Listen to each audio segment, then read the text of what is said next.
If you search baby registry checklist online, some of them have 150, 200 items.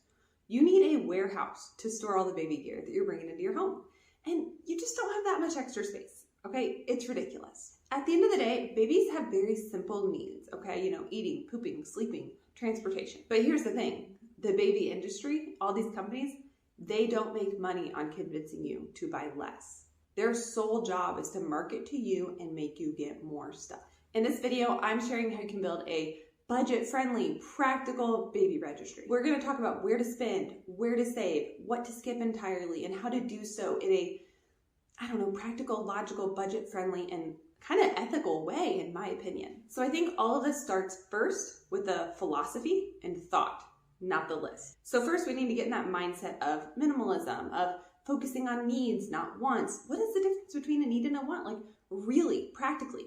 You may need bottles to feed your baby. You do not need a bottle warmer. People live without them. You don't need to solve every problem that a baby could ever have because your baby might not have those problems. For example, buying tons of medical things like, oh, let's get the, colic drops and the windy and this and that. And your baby might be fine without them. So don't solve a problem before the problem occurs. And a huge factor with the baby gear that comes into your home is I think everything needs to earn a spot and have a place. So it needs to earn a spot with good value, okay? Reasonable cost for the life of it, the duration, the frequency of use, the convenience it brings, and the just overall value it brings to your house. And then secondly, if it's gonna make it through your front door, where is it going to live? Where's the home base for it? You need to make room for it, or maybe it's not worthy of coming into your home. Next, I want to talk about versatility a little bit. So some people want an item that is 8-in-1. Sometimes I agree with this, sometimes I do not, okay? Because say you get a high chair that's 8-in-1. Usually you're gonna use it one way, and that's it. And you have all these other components that you don't need and are not gonna use. But then there's other things that I do like it when they go with something. For example, the travel system. I bought an infant car seat with a base that came with a jogger stroller. You can't put a newborn in a jogger stroller without the car seat clicking in. They can't sit in that thing. This made the jogger work from day one to, late toddlerhood. We're still using it. Okay, we're still using the jogger because it can fit a big kid in it, honestly. So that to me is a versatility of that and increasing the life of it. Sometimes a simple item like the diaper caddy. You can leave it in one place and that's fine, but you also, if you have one with a handle or handles, you can move it around your house if needed. I did not carry mine around, but it had the option and it didn't cost more to get one with handles, if that makes sense. The option was there, but I didn't use it, but I didn't spend more just in case. And then another example of a simple item that's versatile and can be used in many different ways is a floor blanket or a quilt. We had a few baby quilts that were made for us and I love those gifts. I cherish those, honestly. And we would put them on the carpet or on a rug and then if baby spits up, they spit up on the blanket, you can throw that in the washer. We would use them for diaper changes and I'd take them to the park or take them to family members' homes, put them on the couch if I was nursing and I was worried about baby spitting up everywhere. We use blankets everywhere all the time and they were just a great item to have, but yet simple.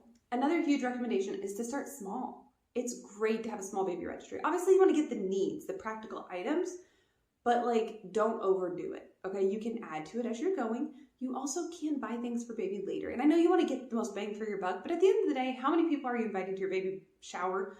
Only so many gifts get purchased. Let's make sure they're the best gifts possible, okay? The everyday users, not the random obscure items. So start small, start focused. Focus on the needs. Some items where I see people frequently overdo it would be things like bottles, swaddles, pacifiers, and even burp cloths. They'll get 5 different types of these things, and usually you end up with a preference, whether your baby has a preference, say the bottle or the pacifier, or you have a preference, like a certain type of burp cloth. It can be helpful to learn and mix and match with sets, but it also could be easier to buy one from the beginning and you just learn to love it because it's all you have ever known.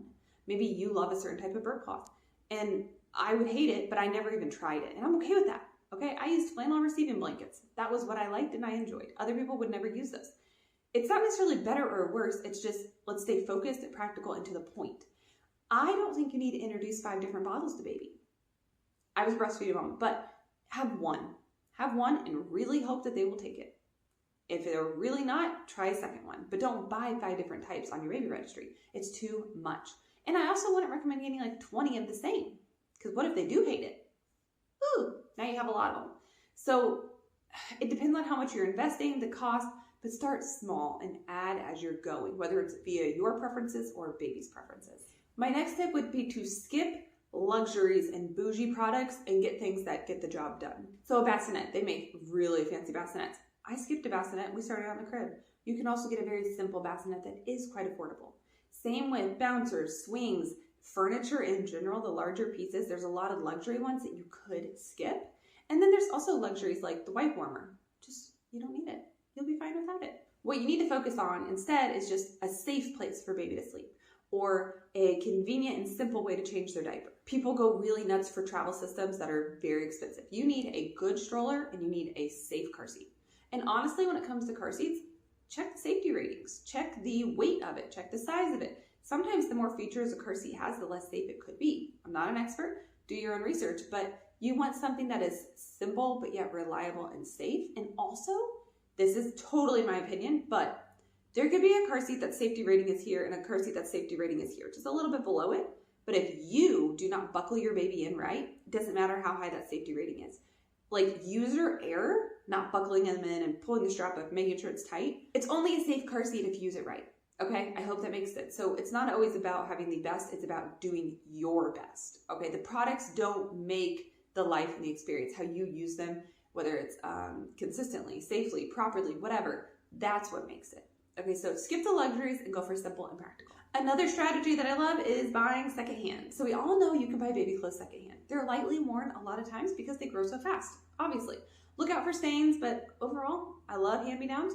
Hand-me-downs are typically free. It's from, your cousin, your aunt, whoever. Then you have buying secondhand, whether it's at a garage sale or whether it's at like a secondhand store. Love those options as well. Now, what are some great things to get secondhand? Clothing, obviously, it's easy to wash. Things like bedding, sleep sacks, and swaddles, as long as they still seem like safe, like the Velcro's properly working, zippers are properly working. But things that are very washable, those are what I'm talking about. Toys that are like silicone, and again, you can scrub them down. Different like activity centers that are easy to wash, maybe a bouncer or a swing, as long as the cover can come off and easily be washed. You can wipe down all the hard parts with Clorox wipes or, whatever, soapy water. And whatever is cleanable. Certain items are very difficult to clean. I would not buy those secondhand. Some things that I would recommend buying new would be car seat, bottles, or like the nipple portion of the bottle, obviously pacifiers, and like maybe a breast pump. I know some people, they tried it, they didn't like it. Great. I got one free from insurance. So for me, I didn't use it very much, so that was good enough for me. This one might be a little bit different, but to register for consumables, okay? Instead of just doing like the diaper caddy, what about diapers and wipes? If you know you're not gonna breastfeed, put formula on your baby registry.